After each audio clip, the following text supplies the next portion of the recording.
I was in high school, I used to have this teacher. We'd call her Mrs. S.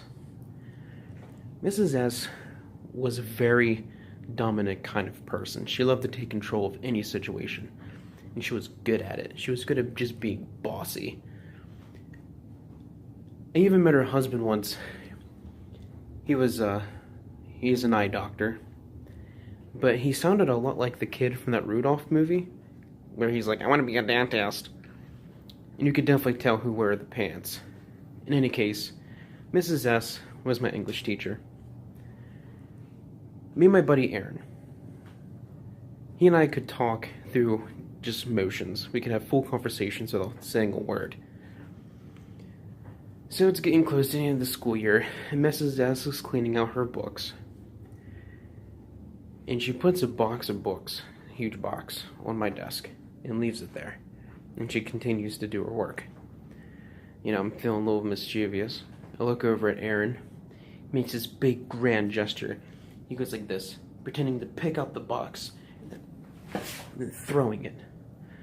I kind of like chuckle under my breath.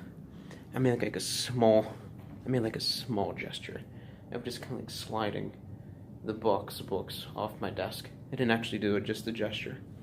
But then Mrs. S like turns around. She sees my gesture.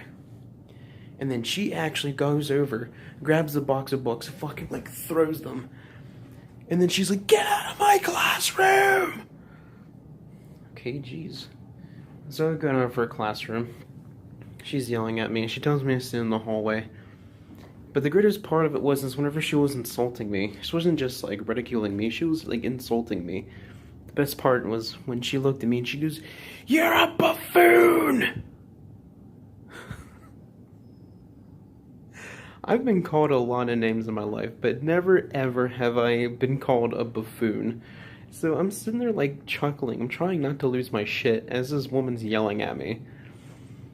Then a couple minutes later, I hear her yelling at Aaron, and she sends him out to the hall. So he comes out and he's just like standing there with me. We're both just kind of laughing. So that's why I don't know how to read books.